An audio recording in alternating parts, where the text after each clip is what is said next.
Hello students, आज हमारा topic है फिजिक्स में रिफ्रैक्शन ऑफ लाइट अर्थात प्रकाश का अपवर्तन। अभी अपवर्तन क्या होता है?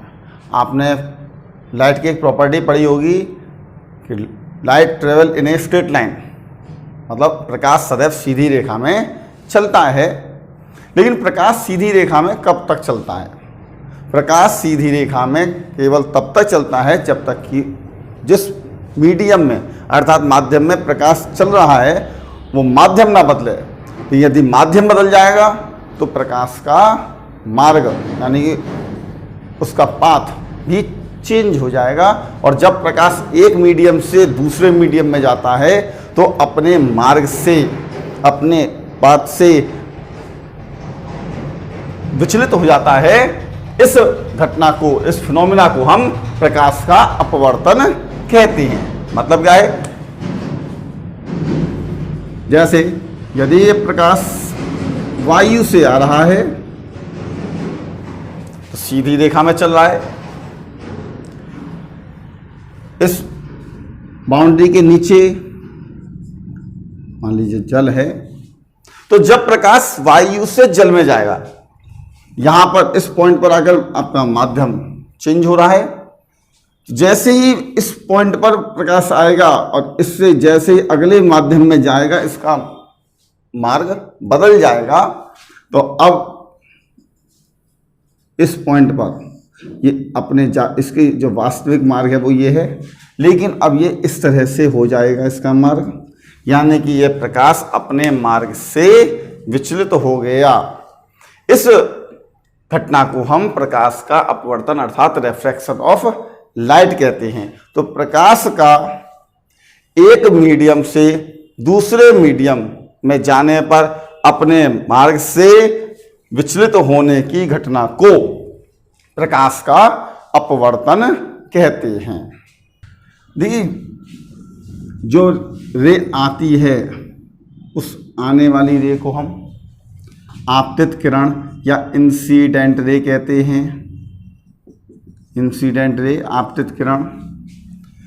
जिस प्लेन पर मीडियम हमारा चेंज होता है उस प्लेन को प्लेन ऑफ रेफ्रैक्शन अर्थात अपवर्तक तल कहते हैं। जिस पॉइंट पर ये रे इस प्लेन पर टकराती है उसे पॉइंट ऑफ इंसिडेंस आपतन बिंदु कहते हैं। इस पॉइंट ऑफ इंसिडेंस पर हम परपेंडिकुलर, इस प्लेन ऑफ रिफ्रैक्शन के परपेंडिकुलर डालते हैं। इसे हम नॉर्मल अभिलंब कहते हैं। ये आपतित किरण जब दूसरे माध्यम में जाएगी, मान लीजिए फर्स्ट माध्यम हमारा ये है, सेकंड मीडियम हमारा ये है, तो जब इस सेकंड मीडियम में ये रे जाएगी तो ये अपने मार्ग से विचलित हो गई। इस रे को हम रेफ्रैक्टेड रे कहते हैं। रेफ्रैक्टेड रे। नॉर्मल और इंसिडेंट रे के बीच का एंगल ऑफ इंसिडेंस इसे आई से रिप्रेजेंट करते हैं। रेफ्रैक्टेड रे और नॉर्मल के बीच का एंगल ऑफ रेफ्रैक्शन एंगल ऑफ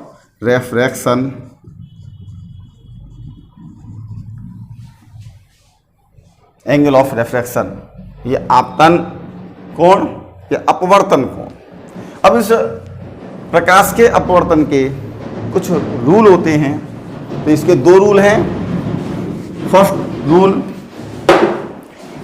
हमारा फर्स्ट नियम है इसका कि incident ray, refracted ray and normal lie on same plane, अर्थात आपतित किरण, अपवर्तित किरण तथा आपतन बिंदु पर अभिलंब तीनों एक ही तल में होते हैं। सेकंड रूल, जब प्रकाश एक माध्यम से दूसरे माध्यम में जाएगा तो आपको मालूम विचलित होगा।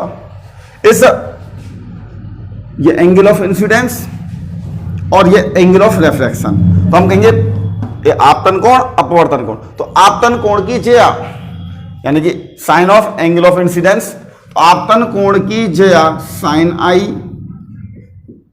अपॉन इस अपवर्तन कोण की ज्या मतलब साइन आर। आपतन कोण की ज्या और अपवर्तन कोण की ज्या का रेशियो एक कांस्टेंट होता है, यानी नियतांक होता है। और इस नियतांक को हम पहले माध्यम के सापेक्ष दूसरे माध्यम का अपवर्तनांक कहते हैं। ये जो नियतांक है इसे हम नियतांक को पहले माध्यम के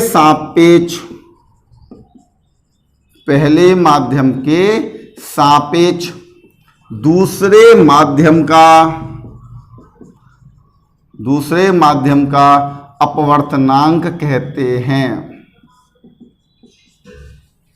इस अपवर्तनांक किसका? दूसरे माध्यम का, जिसमें आ रहा है, और किसके सापेक्ष? पहले माध्यम के सापेक्ष। यानी कि अपवर्तनांक को हम refractive index of second medium with respect to first medium, यहां पर हम इस पहले माध्यम के सापेक्ष, इसको हम इस तरह भी कहते हैं, दूसरे माध्यम का अपवर्तनांक पहले माध्यम के सापेक्ष। इसे हम अपवर्तनांक को n से रिप्रेजेंट करेंगे। प्रकाश, जिस माध्यम में प्रकाश जाता है, अर्थात जैसे हम कह रहे हैं दूसरे माध्यम का अपवर्तनांक, दूसरे माध्यम में जा रहा है तो दूसरे माध्यम का अपवर्तनांक, इसको n2, और किसके सापेक्ष ले रहे हैं आप? 1 के सापेक्ष 1। तो पहले माध्यम के सापेक्ष दूसरे माध्यम के अपवर्तनांक को हम 1n2 से प्रदर्शित करते हैं, या अर्थात sine i upon sine r equal to 1n2। इसे हम स्नेल का नियम भी कहते हैं, इसे स्नेल का नियम भी कहा जाता है, अर्थात sine i upon sine r equal to 1n2। अब जब प्रकाश एक माध्यम से आपने कहा दूसरे माध्यम में जाएगा तो अपवर्तन होगा, यानी अपने मार्ग से विचलित होगा। अब यह विचलन इसका किस प्रकार से होगा?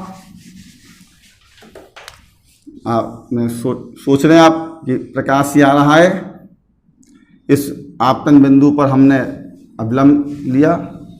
यदि ये माध्यम चेंज नहीं होता तब प्रकाश, आपको मालूम है सीधी रेखा में चलता है तो प्रकाश को इस तरह चलना चाहिए। अब प्रकाश एक माध्यम से, ये हमारा पहला माध्यम, ये दूसरा माध्यम, जब प्रकाश एक माध्यम से दूसरे माध्यम में जाएगा तो अपने मार्ग से विचलित होगा। अब या तो ये इधर आएगा,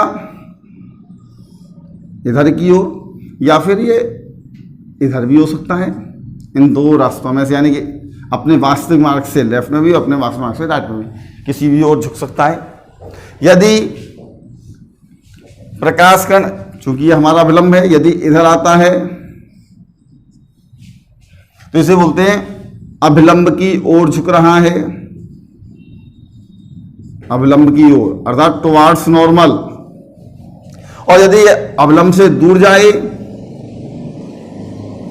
अभिलंब से दूर, तो अवे फ्रॉम द नॉर्मल। अब ये अभिलंब की ओर या अभिलंब से दूर जाएगा, ये डिपेंड करेगा इस माध्यम पर कि किस माध्यम से प्रकाश किस माध्यम में आ रहा है। मतलब क्या इसका कि यदि प्रकाश विरल अर्थात रेयर टू विरल से सघन, विरल से सघन में आ रहा है, विरल से सघन, तो प्रकाश अभिलंब की ओर झुकेगा, अभिलंब की ओर। और यदि सघन से विरल में आ रहा है, सघन से विरल, डेंसर टू रेयर, तब प्रकाश अभिलंब से दूर हटेगा, अभिलंब से दूर। अब बात है यहां पर कि ये विरल और सघन क्या है। तो आप ये समझें कि विरल जिस माध्यम के पार्टिकल्स अणु दूर दूर हों उसे हम विरल कहेंगे, जिनके पास पास हों वो सघन होगा। जैसे यदि हम यहाँ पर कहें दो माध्यम है हमारे, वायु और जल, वायु और जल, तो आपको मालूम है कि वायु विरल होगी और जल सघन होगा। तो यदि प्रकाश वायु से सघन में आ रहा है अर्थात विरल से सघन में, तो अभिलंब की ओर ही झुकेगा।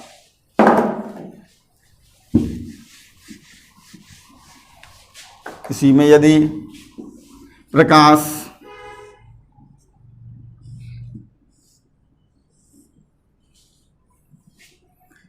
कांच से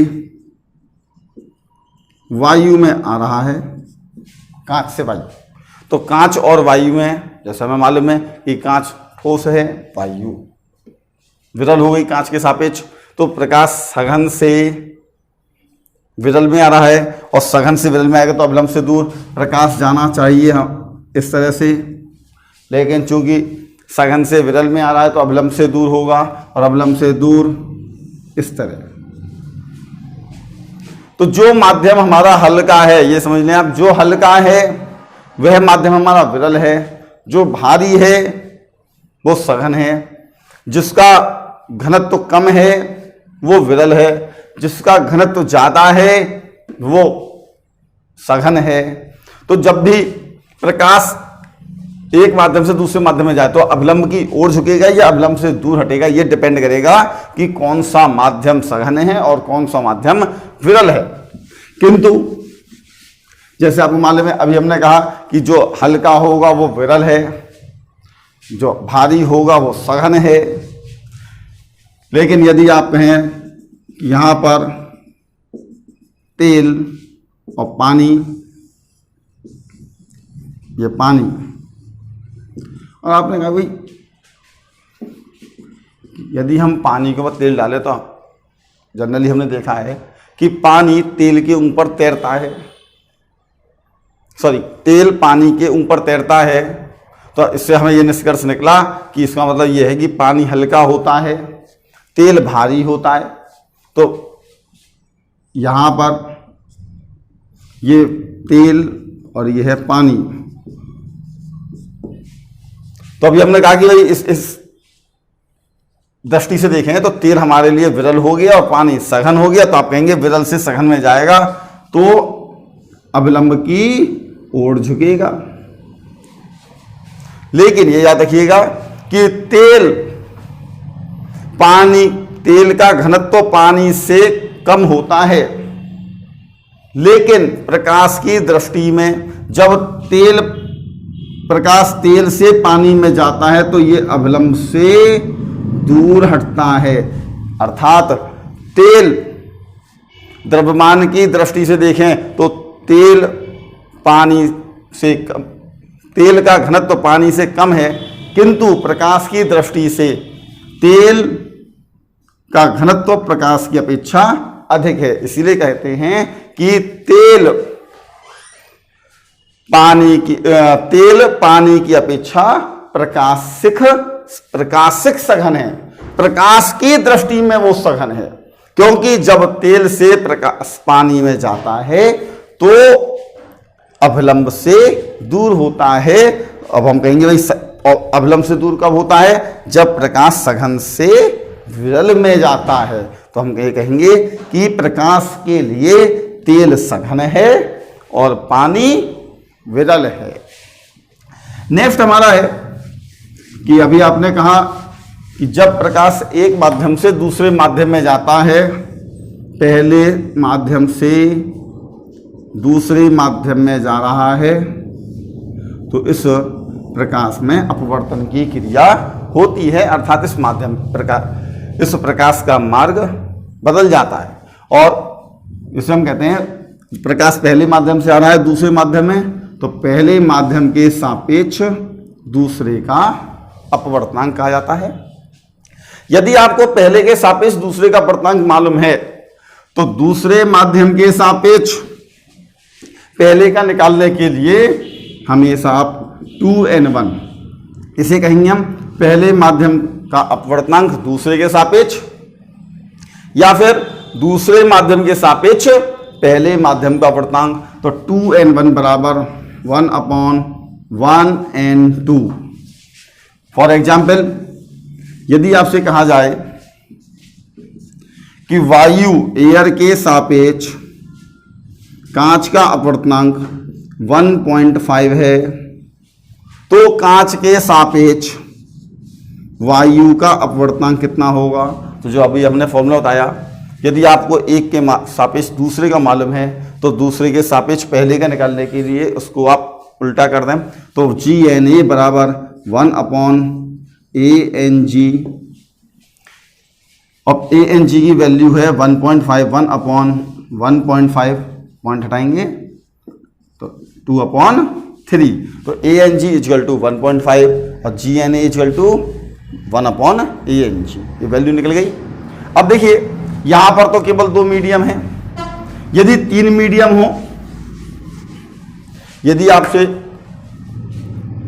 एयर, वाटर, ग्लास, अब यदि इन 2 मीडियम के किसी एक तीसरे के सापेक्ष अपवर्तनांक दिए हों, जैसे हमने कहा आपसे कि वायु के सापेक्ष आपको जल का अपवर्तनांक मालूम है अर्थात ANW, एयर के सापेक्ष वाटर का मालूम है, एयर के सापेक्ष गिलास का, यानी ANW की वैल्यू आपको मालूम है, ANG की मालूम है। तब आपको रिलेशन निकालना है W और G में, यानी कि वाटर और गिलास में के अपवर्तनांक में क्या रिलेशन है। तो ये ANW मालूम है आपको, ANG की वैल्यू दी हुई है, तब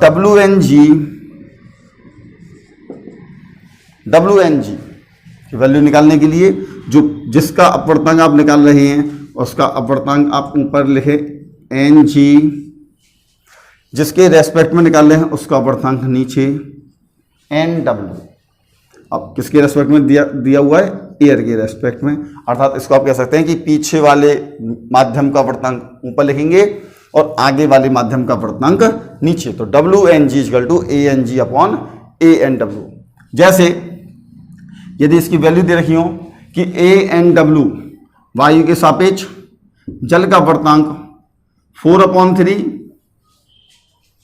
वायु के सापेक्ष कांच का अपवर्तनांक 5/3, आपने कहा WNG, तो WNG equal to ANG/ANW। ANG या चलिए ANG की वैल्यू 5/3, ANW की वैल्यू 4/3, 3 से 3 कैंसिल हो गया, 5/4।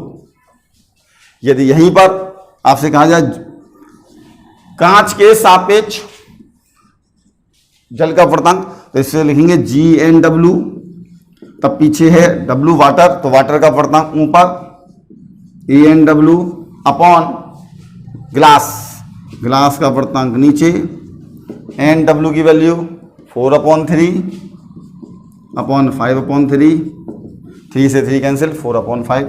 और आपको मालूम भी है कि यदि WNG की वैल्यू आपको 5/4 है तो GNW, इसको उल्टा कर लेते हैं तो 4/5 ही होगा। ये प्रकाश की चाल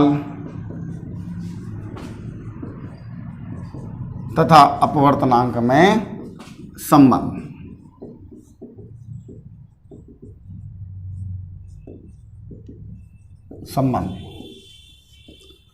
कि पहले माध्यम के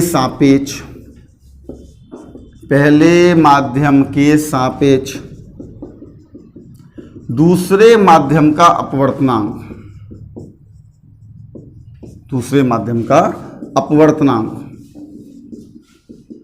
इक्वल टू, हमें पहले माध्यम के सापेक्ष चाहिए, तो इसमें हम पहले माध्यम में प्रकाश की चाल अपॉन दूसरे माध्यम में प्रकाश की चाल।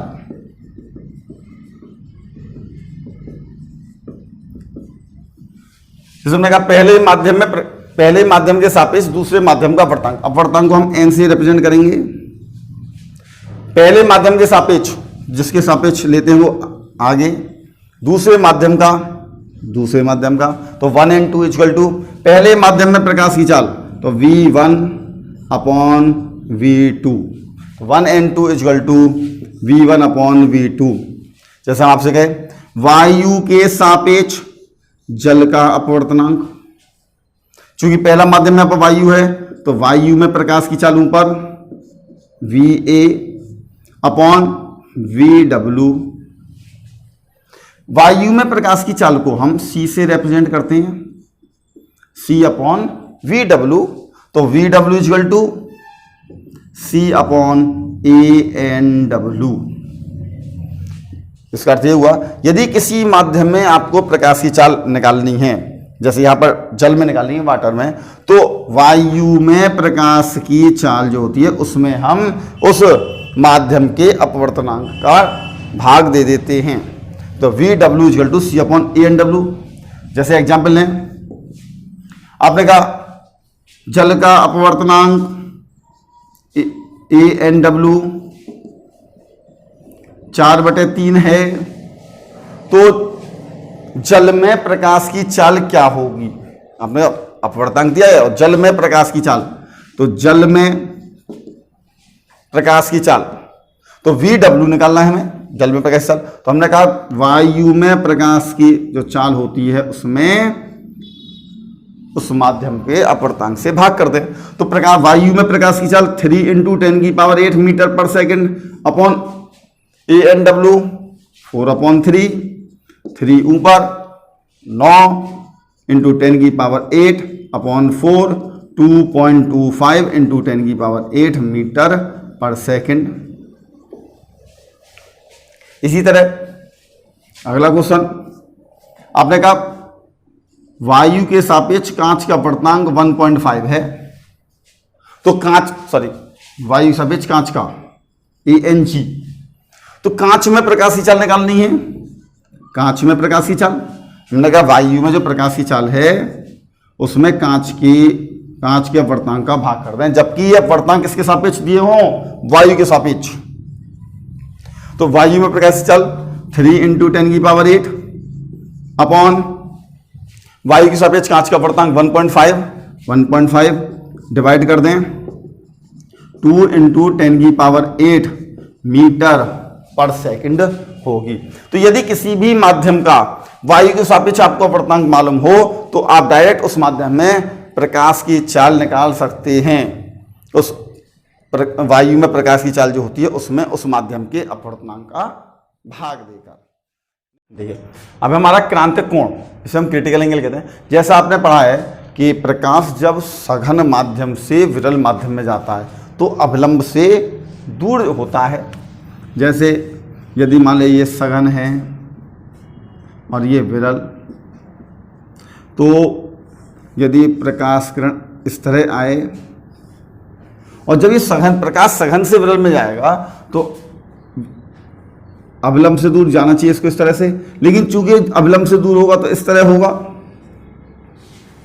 अब यदि इस आपतन कोण को, जैसे ये आपतन कोण है, इस आपतन कोण को हम बढ़ाएं, जैसे जैसे हम इस आपतन कोण को बढ़ाएंगे ये जो अपवर्तन कोण है ये भी बढ़ता जाएगा, यानी ये अपवर्तित किरण भी धीरे धीरे नीचे होगी। और एक ऐसी कंडीशन आएगी कि जब एक विशेष हमारा आपतन कोण बनेगा कि उस आपतन कोण पर अपवर्तित किरण इतना झुक गए कि ये दोनों माध्यमों के सीमा पृष्ठ अर्थात बाउंड्री को स्पर्श करते हुए जाए। इस स्थिति में अपवर्तन कोण 90 डिग्री होगा।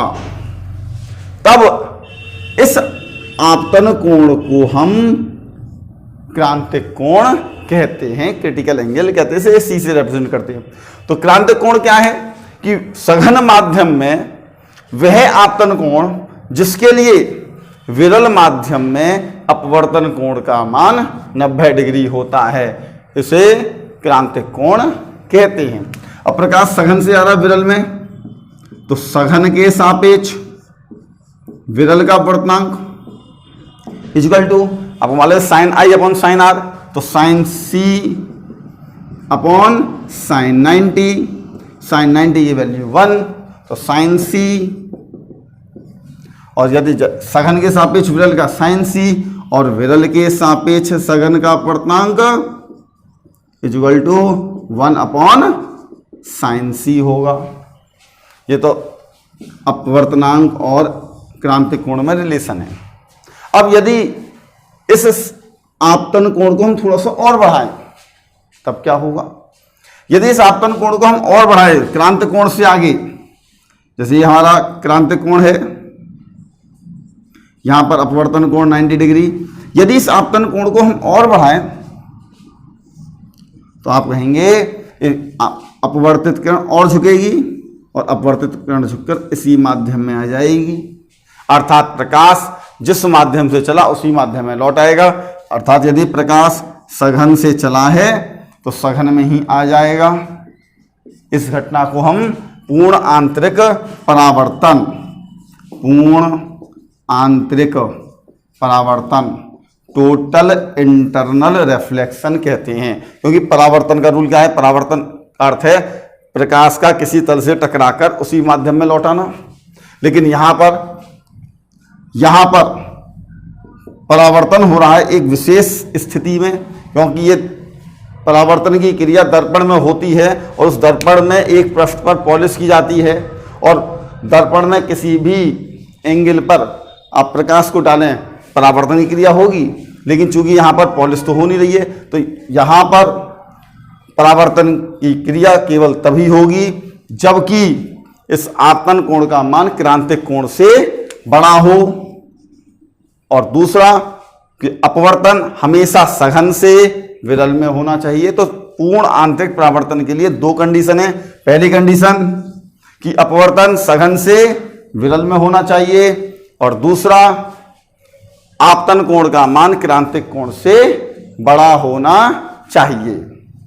तो ये आपने अनुभव किया होगा कि यदि किसी द्रव में डूबी हुई किसी वस्तु को आप देखें तो आपको उठी हुई महसूस होती है। जैसे किसी बाल्टी में पानी भर लें आप और बाल्टी को साइड से आप गौर करें तो आपको ऐसा लगेगा बाल्टी की गहराई कम है।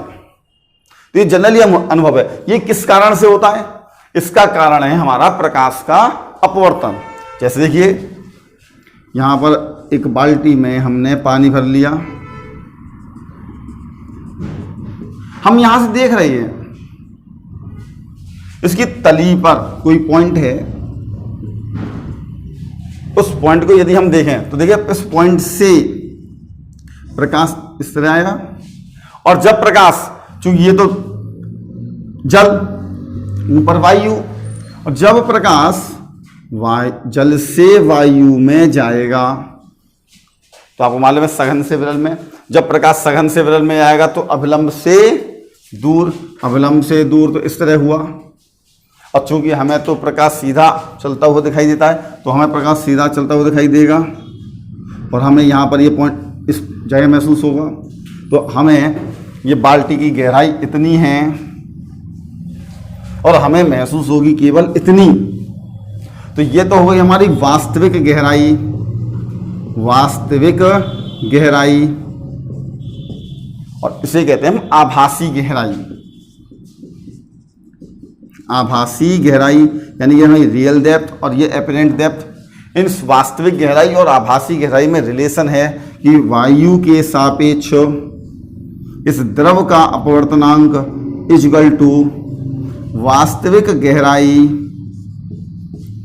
वास्तविक गहराई अपॉन आभासी गहराई। Relation between real depth and apparent depth. अब हमारा नेक्स्ट टॉपिक है प्रकाश का वर्ण विक्षेपण, यानी कि प्रकाश का वर्ण विक्षेपण, डिस्पर्जन ऑफ लाइट। सबने देखा होगा जब किसी प्रिज्म पर सनलाइट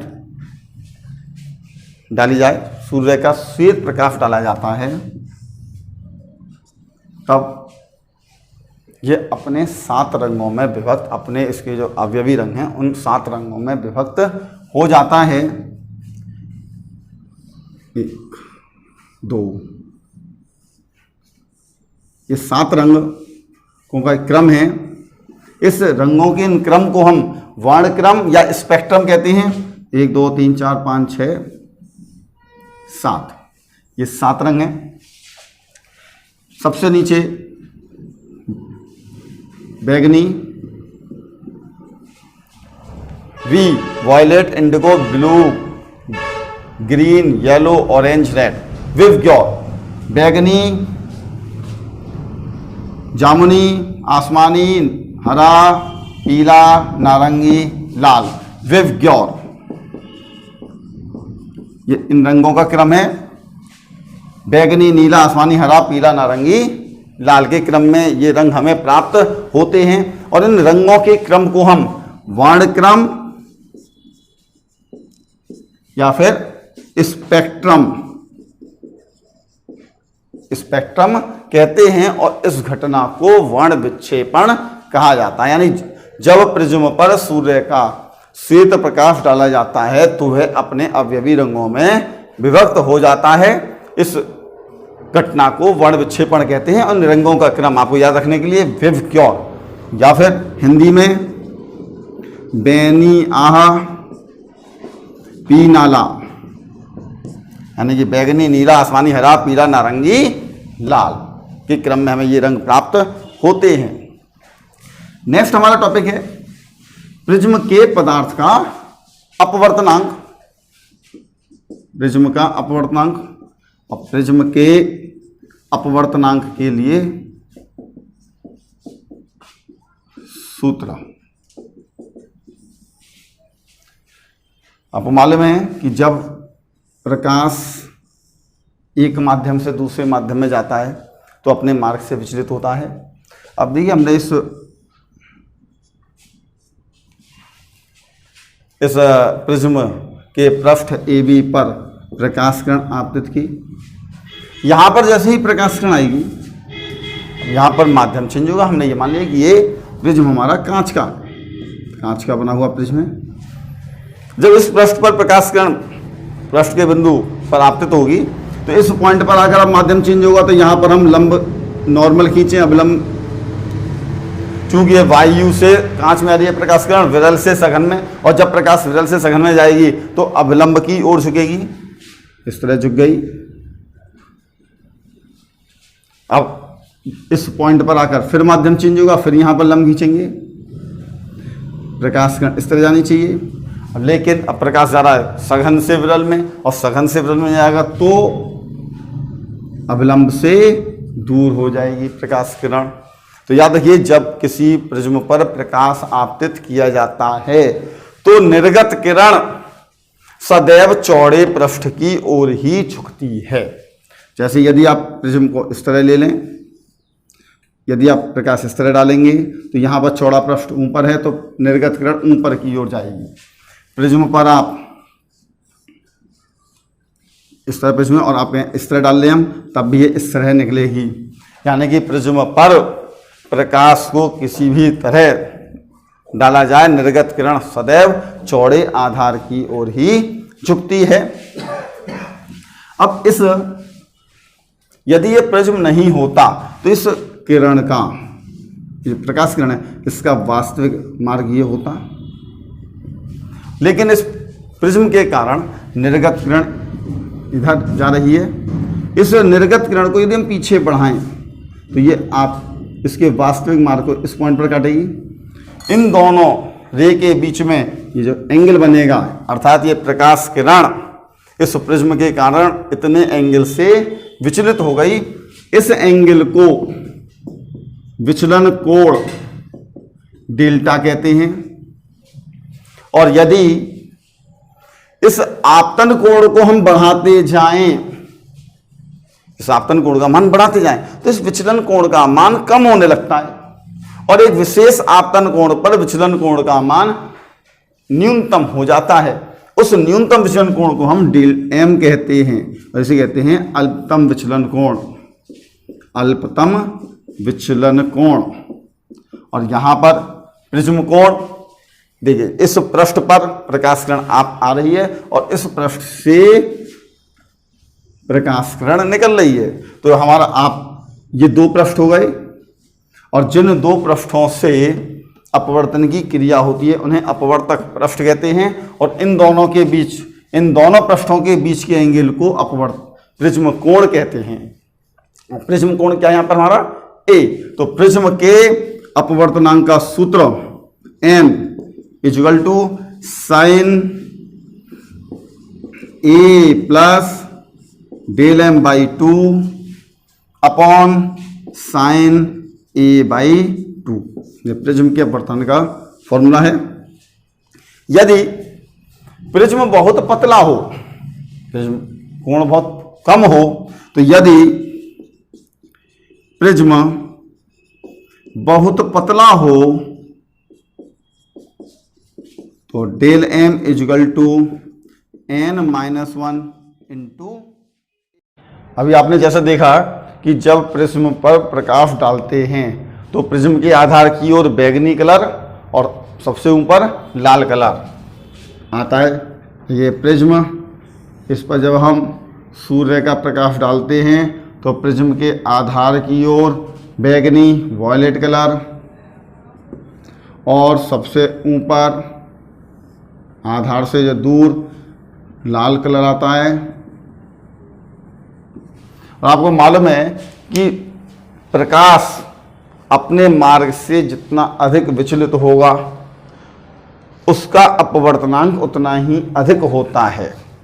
तो यहाँ पर बैंगनी रंग अपने मार्ग से सबसे अधिक विचलित हो रहा है, क्योंकि इस प्रकाश किरण का वास्तविक मार्ग ये है।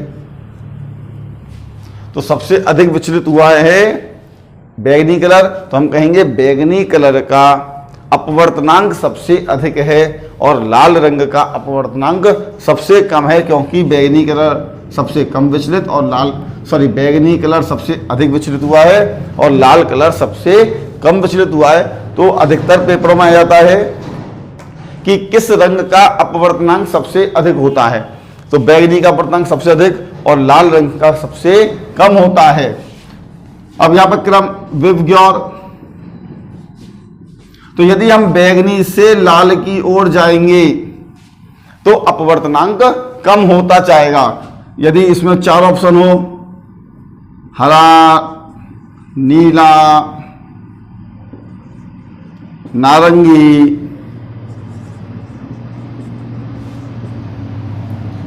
और चौथा ऑप्शन पीला।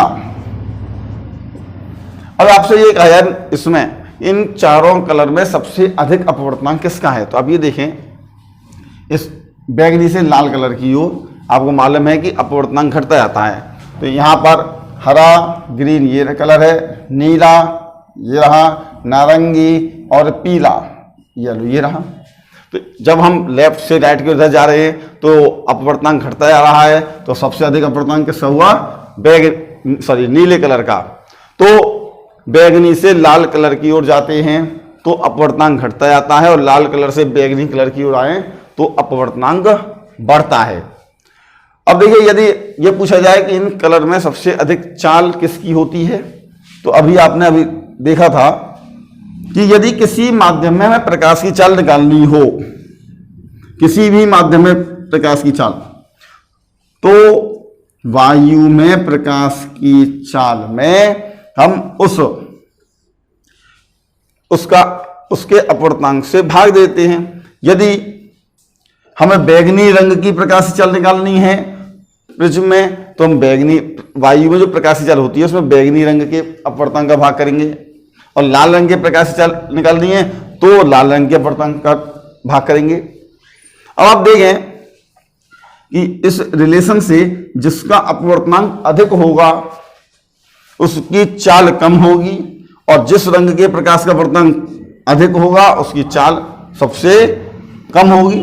तो यदि आप इसमें गौर करें तो वॉयलेट कलर का यानी बैंगनी कलर का अपवर्तनांक सबसे अधिक है, अतः बैंगनी रंग के प्रकाश की चाल सबसे कम होगी, और लाल रंग के प्रकाश का अपवर्तनांक सबसे कम है तो लाल रंग के प्रकाश की चाल सबसे अधिक होगी।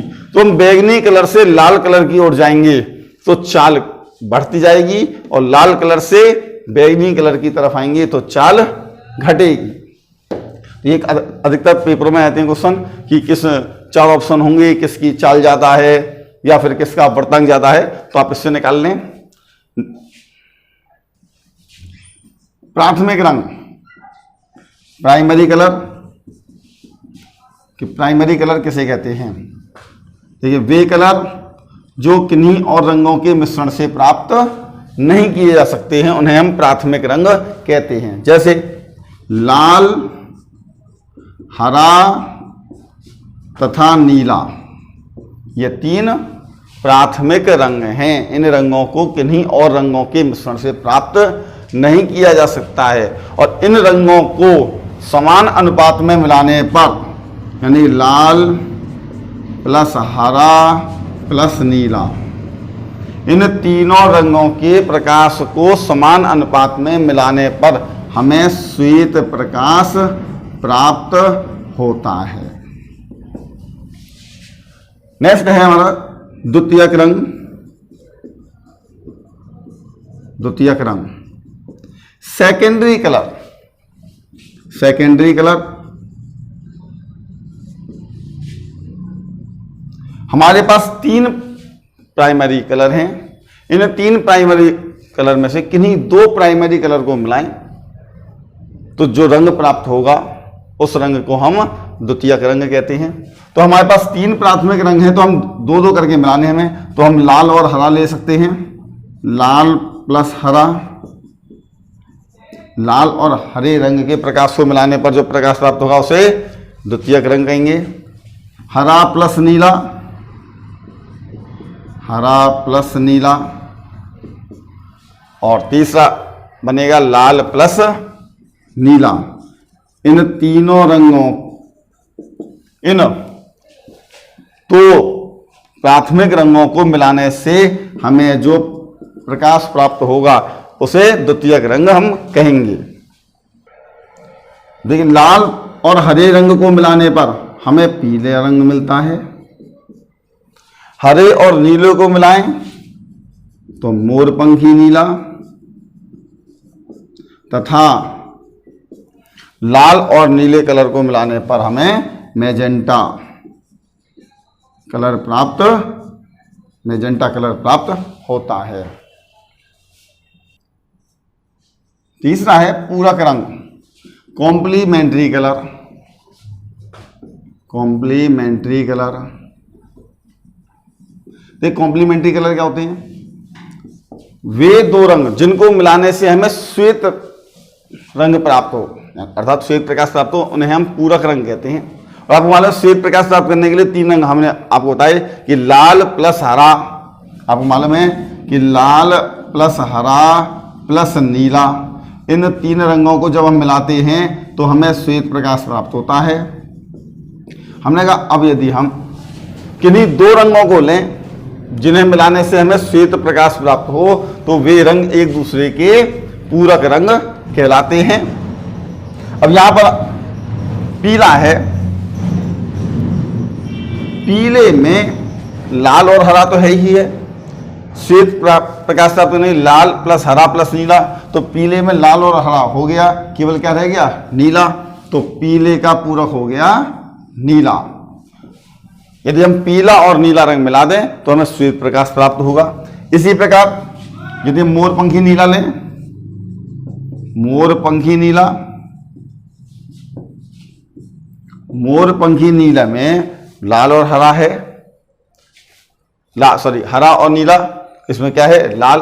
तो यदि हम इसमें लाल और मिला दें तो हमें श्वेत प्रकाश प्राप्त होगा। तो मोरपंखी नीले का पूरक लाल, लाल का पूरक मोरपंखी नीला है। अगला है हमारा मैजेंटा। तो मैजेंटा, मैजेंटा में लाल और नीला है, लाल और नीले में मैजेंटे में लाल और नीला, तो इसमें लाल और नीला केवल क्या रह गया है? हरा। तो मैजेंटे का पूरक हरा और हरे का पूरक मैजेंटा है। तो ये इस वीडियो में हमने प्रकाश के अपवर्तन के बारे में डिस्कस किया। अब अगले वीडियो में हम लेंस के बारे में देखेंगे, लेंस के बारे में पढ़ेंगे। लेंस में भी प्रकाश के अपवर्तन की क्रिया होती है, क्योंकि लेंस में भी प्रकाश एक माध्यम से दूसरे माध्यम में आता है, इसीलिए लेंस के लिए आपको प्रकाश के अपवर्तन के बारे में नॉलेज होना बहुत ज़रूरी है, इसलिए इस वीडियो को आप बहुत अच्छी तरह से पढ़ लें।